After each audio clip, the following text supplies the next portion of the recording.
saaxiibayaal xalqadii shanaad waxaynu u ballanay in aynu soo gudbinno dhacdooyin cajo badan oo laga diiwaan geliyey sadaqada iyo barakadeeda. Dhacdooyinkan oo aad u badan waxa aynu ka soo qaadanaynaa dhowr aynu hubno sugnaanshiyahooda. Dhacdada koobaad waxaa ka sheekeynaya mid ka mid ah dadkii ay ku dhacday ee u soo taagnaa qoraaga buugga barakaysan ee 10 magac ee magaciisa dhaho Cali Fifi oo uu buuggiisa tarjumay Ustaad Cabdixakiin Obsiye alla khayr badan ha siiye ayaa waxa uu buuggiisa ku sheegayaa in isaga iyo saaxiibkii uu xafiiska shaqada ugu yiminin oday ah.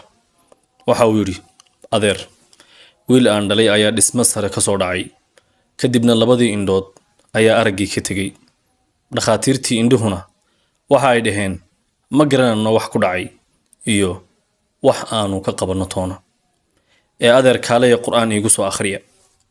Cali Fifi waxa uu yiri saaxiibkay ayaa khayrkaas iiga dheereeyay oo markiiba inta uu booday ninkii odayga ahaa raacay, waayo waxaa khasab ahayd in uu midkaayo xafiiska sii joogo oo uu ku hadho. Saaxiibkay waxa uu u tegay inankii xanuunsanayay, qur'aankii ayuu ku akhriyay. ninkii odayga ahaana waxa uu ku yiri adeer nabigeenu calayhi salaatu wasalaam waxa uu inoo sheegay oo uu inagu yiri qofka idinka xanuusta sadaqo ku daweeya ee adeer sadaqo aad u niyeysatay in uu alle inankaaga kugu caafimaadiyo bixi. ninkii waalidka ahaa inta uu lacag waxooga ah soo saaray ayuu saaxiibkay ku yiri adeer adaa bulshada ku dhex jira ee hoo qof baahan sii.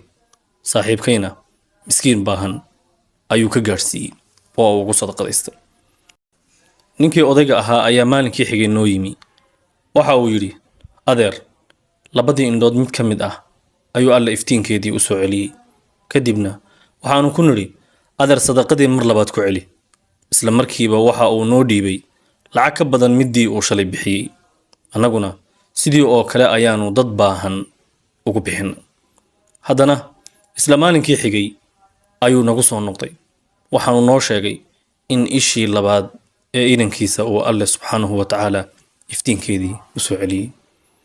dhacdada labaad waxaa buuggiisa ku sheegay isla qoraagii Cali Fifi nin oday ah oo Sacuudiyaan ah ayaa kaliya fadhiisatay. baaritaano badan oo ay dhakhaatiirtu sameeyeen kadib waxaa xal noqotay in kalidaas laga saaro. waxa uu u safray dalka Masar oo ka mid ah wadamada muslimiinta kuwa ugu dhakhaatiirta fiican. waxaa loo sheegay in inan gabadh dhalinyaro ahi ay kalideeda oo iib ah u saarayso. haye baa uu yiri lacagtiina waa uu shubay. saxiixyadii kadib intii aan la gaadhin xilligii qalliinka ayuu yiri inanta ila kulansiiye. waana la kulansiiyey. kadib kulankii inanta waxa uu weydiiyey adeer maxaa kuu keenay in aad kalidaada iska saarto oo aad iibso.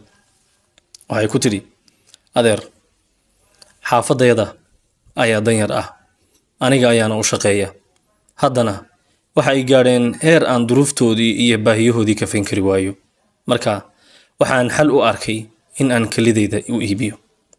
ninkii odayga ahaa waxa uu dhakhaatiirtii u sheegay in inantaa aan wax qalliin ah lagu samayn, anigana wax kali ah aan la ii gelin.